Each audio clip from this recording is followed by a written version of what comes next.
But overnight, an exchange between a nominee and a senator on the Judiciary Committee caught fire on Twitter.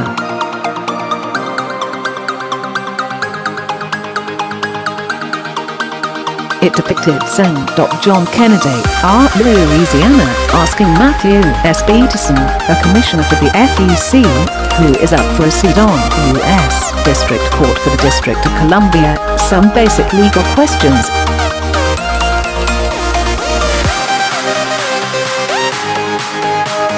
But Kennedy's final question was a clincher. Have you ever supported the KKK? That question was not directed at Peterson.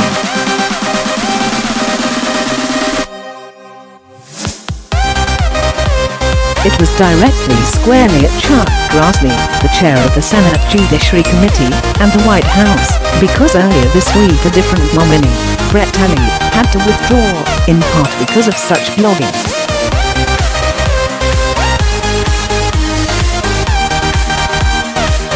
The Tully and Peterson nominations highlight clear missteps on the part of Republicans who have put forth nominees that may be unripe for the judiciary.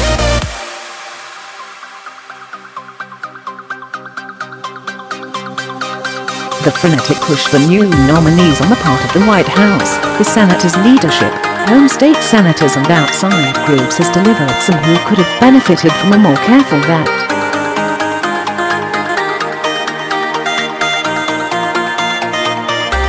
Indeed, Grassley asked the White House to reconsider Tully and nominee Jeff Mathieu earlier this week.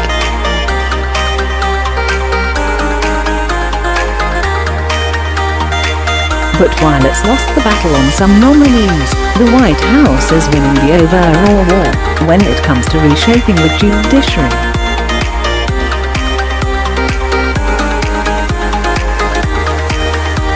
The Senate has confirmed 12 appeals court judges in Trump's first year, a modern record for the number of appeals court judges approved.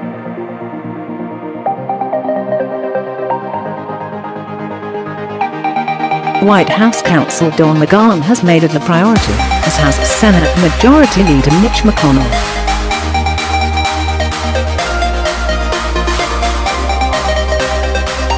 Grassley has gabbled in the hearings and infuriated Democrats by holding hearings with multiple nominees.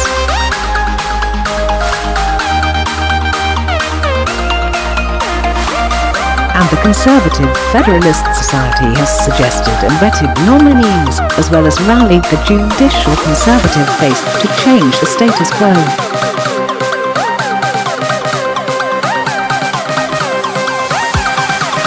The Senate made history today by confirming the 12th circuit judge this year, Grassley crowed in a tweet on Thursday, the most in the first years of any president in the 228 years history of our country.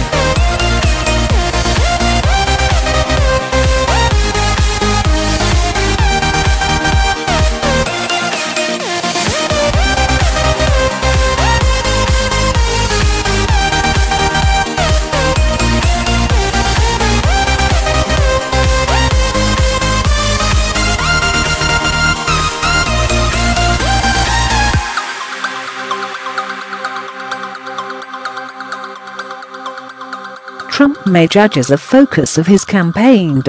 He did something no other presidential candidate has ever done. He released a list of potential Supreme Court nominees.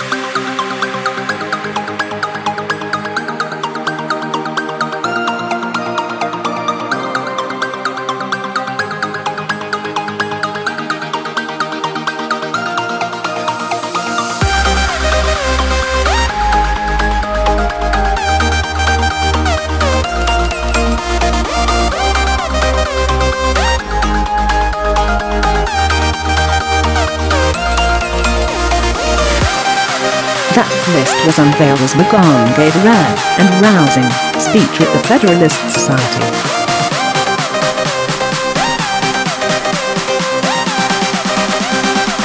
But traditionally, home state senators play a leading role in district court choices.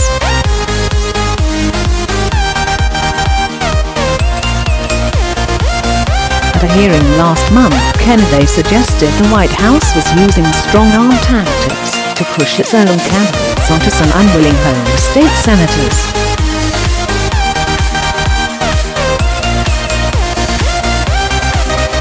Kennedy said the first he learned of the nomination of Kyle Duncan for the 5th U.S. Circuit Court of Appeals was in a series of phone calls from McGahn.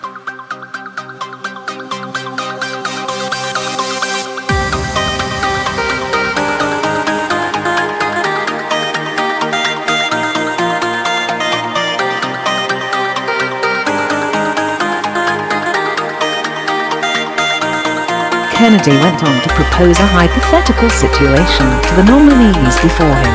Quote, let's suppose you were a United States Senator and you were sitting on the Judiciary Committee.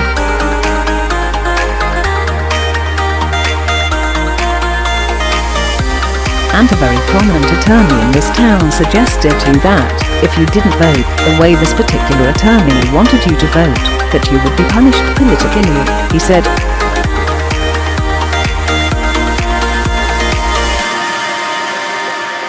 Kennedy has said he will vote for Duncan when he comes up for a Judiciary Committee vote.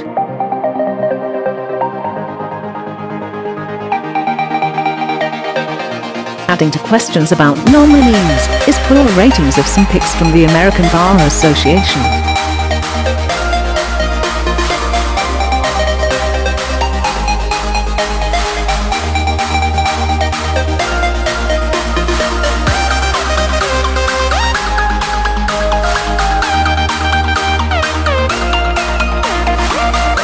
Four judicial nominees so far, a full 8% of his candidates, have been rated not qualified, compared with either 1% or 0% back to the early 1960s.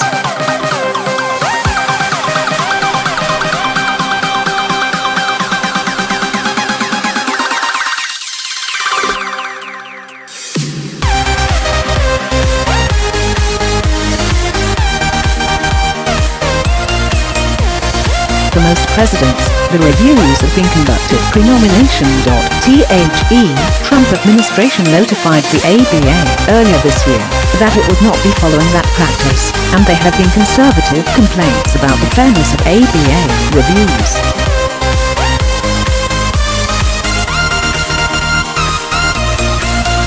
The Senate this week narrowly confirmed Leonard Stephen Grass, nominee to the 8th Circuit Court of Appeals, by a vote of 50-48.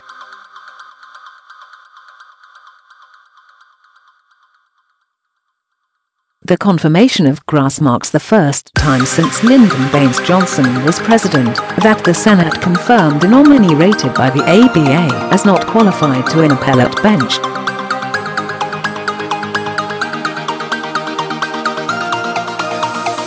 Peterson received his law degree from University of Virginia Law School. He has been a FEC commissioner since 2008.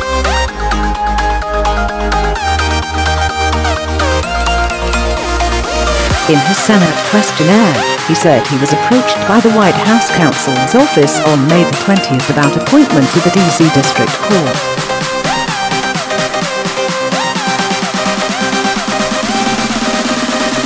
Before President George W. Bush appointed him to the FEC, Peterson was a chief counsel to Republican senators on the Senate Committee on Rules and Administration.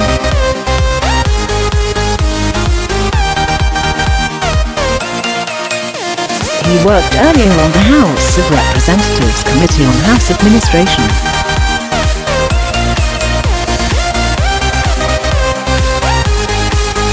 Before his service on Capitol Hill, he was at the Washington, D.C.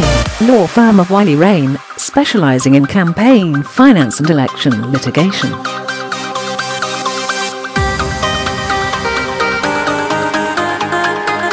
At the FEC, he closely aligned with then-Chairman McGahn, including as they pushed the full commission to revise its rules after the Supreme Court's 2010 Citizens United decision restricting the FEC from regulating corporations' political expenditures in elections.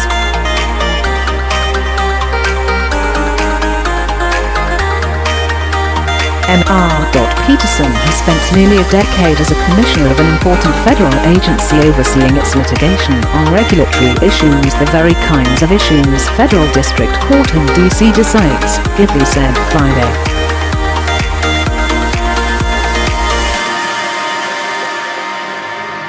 It is no surprise the president's opponents keep trying to distract from the record-setting success the president has had on judicial nominations, which includes a Supreme Court justice lowercase and 12 outstanding circuit judges in his first year.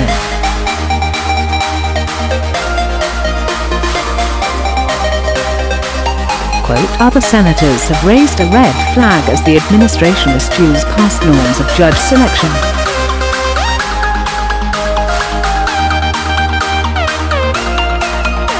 Oregon's senators, both Democrats, wrote a letter to McGahn in September lamenting the White House's decision to choose its own candidate for a seat on the U.S. Circuit Court. The appeals going around a normal nominating process that incorporated the recommendation of a state bipartisan selection committee.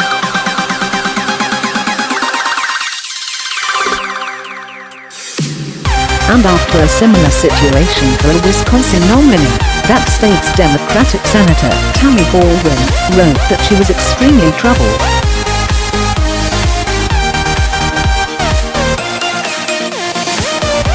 Quote, President Trump has decided to go it alone and turn his back on a Wisconsin tradition of having a bipartisan process for nominating judges, she wrote in a statement.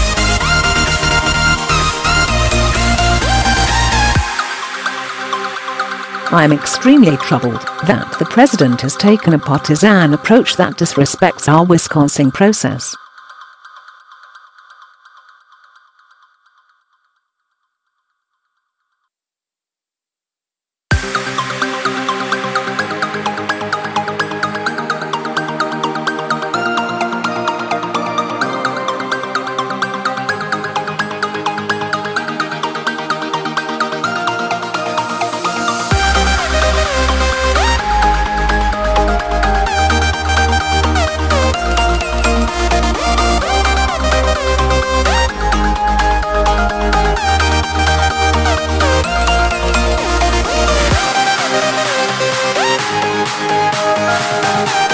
But that's about all we can do given the fact that the nominees now get through with a simple majority.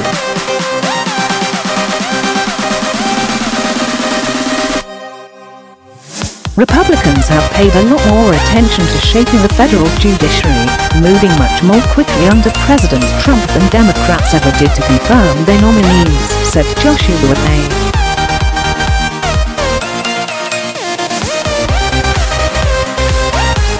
Douglas of the University of Kentucky College of Law.